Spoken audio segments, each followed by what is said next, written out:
March 8, 2014. It is currently 12:25 a.m., and at the Kuala Lumpur International Airport, a Boeing 777 is preparing for departure towards the Beijing airport.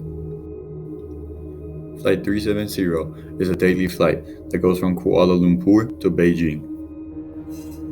It is now 12:42 a.m. Flight 370 has officially been given clearance to depart.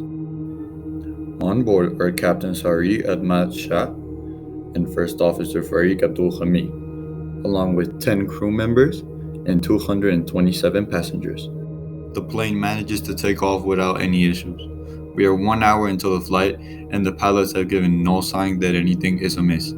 The night sky is clear, and there are no storms. Out of nowhere, after 1 minute and 43 seconds of last communication with both pilots, the aircraft suddenly disappears from radar screens at Kuala Lumpur International Airport, Bangkok Airport, and Ho Chi Minh City Airport. Radar tracking depends on one of two transponders on the plane to emit a signal. The disappearance of the signal means that they both stop working, which would be something extremely rare, or that someone with enough expertise to turn both of them off did so. After approximately 3 hours and many unsuccessful attempts to contact the plane, the flight does not arrive at Beijing Airport as scheduled, and so, Flight 370 is officially declared missing. And so, the most expensive search ever in aviation history was about to begin. The first few searches were made in the place where last contact was made with the plane, between the South China Sea and the Gulf of Thailand. However, this search area would soon be discarded after the Malaysian military shared key information. The Malaysian military radar works at all times and does not depend on any transponders. Thanks to this, it was able to keep track of the flight direction for some more hours. According to the Malaysian radar, after the plane disappeared from other radars, it made a small turn to the right, followed by a big turn to the left, and kept going in a straight line until turning right again. After that last turn, it went in a straight line until it escaped the radar's coverage. This is the path it followed. After this key information was revealed, 3 more search areas were added and searched in a multinational effort, but there was no trace of Flight 370. While the search continued, investigators analyzed the plane's communication with the SATCOM system. The system sent signals from Earth to space and to the plane to establish connection with the plane and make sure it's all good. Surprisingly, at that point of the path, the SATCOM's connection with the plane was interrupted. However, after only 3 minutes of the disconnection, the flight connected to the SATCOM once again, and did not disconnect again until 6 hours later, when the plane is presumed to have crashed. This means the plane was still flying for 6 more hours after the last detection by the Malaysian military radar. Even though the SATCOM does not give any information about the location of the plane, investigators measured the distance between the satellite and the plane, depending on the time it took for the signal to get there, just to get an idea of where the plane could have been. After measuring the distance and taking into consideration fuel consumption, speed, and other factors, the SATCOM indicated that the most probable location of the last communication with the SATCOM was along this arc in the Indian Ocean.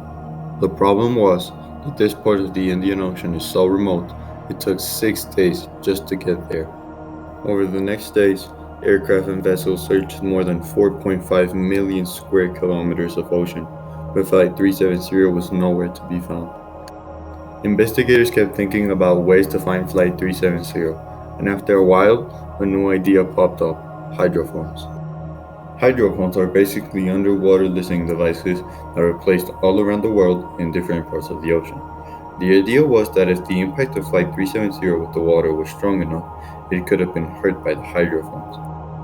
There were 2 anomalies detected by the hydrophone, but in the end, scientists and investigators concluded that it was mere geological activity and nothing more.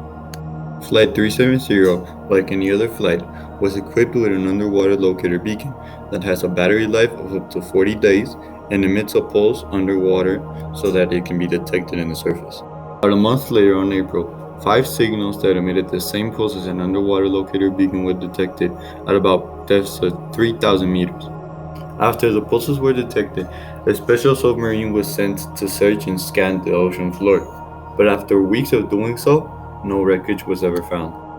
It had been a month of searching, and there was no single piece of evidence found about whatever happened to Flight 370. There were still many questions unanswered, like why it went down, why it disappeared, or where it landed. And the situation would be the same until 16 months later, where the first piece of crucial evidence was finally found. On the 29th of July of the year 2015, on the tiny island of Reunion, located east of Madagascar, a group of people stumbled upon a 2-meter long object. Experts identified it to be a flaperon, and after closer inspection, they concluded that it in fact belonged to Flight 370. Even though the island of Reunion is very far away from the original search areas, this was very much tangible evidence that Flight 370 had crashed somewhere along the Indian Ocean. After the flaperon was found, many other searches were conducted along the shorelines of countries in South Africa or Madagascar, and since then, 31 items have been found.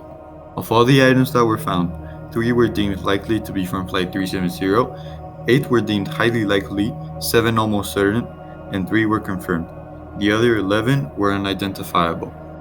The search was suspended in January of 2017. It was then resumed by a company called Ocean Infinity, but after a year of no findings, it was cancelled as well. Even though the plane was never found, and we still don't know to this day what happened to Flight 370, there have been no shortage of theories. One of the theories involved these 2 men we see on the pictures. They were labeled as suspicious by the police after the discovery that they were flying with stolen passports. In the end, however, it was concluded that they were using the passports to seek for asylum, not to create any problems. Another theory involves the 11 metric tons of cargo that Flight 370 was carrying. Inside these metric tons of cargo were some packages of lithium-ion batteries, which could have exploded, and that means some fire broke out mid-flight. Some believe that the pilots and crew members were incapacitated by a sudden loss of cabin pressure, which would have meant that the autopilot would have kept flying for the other 6 hours until the plane ran out of fuel.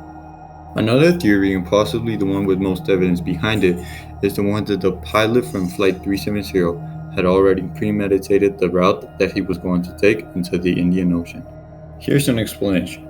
After everything that happened, investigators went to the pilot's home and found a flight simulator, and in the flight simulator, they found a route that looked much like the approximate route of the actual flight, which would have meant that the pilot premeditated the route before the actual flight. The problem is the data isn't just a straight line. It is merely data that was took from the flight simulator, but it's different coordinates around the world, which means that it would be wrong to draw a straight line. However, it is still suspicious that inside the flight simulator, there were 2 coordinates in such a remote part of the Indian Ocean. Was it the pilot's fault, a cabin loss pressure, a fire, a hijacking? We may never know. It's been 7 years since the disappearance of the flight, and we still know close to nothing about the truth. It seems the disappearance of Flight 370 will remain a mystery for now.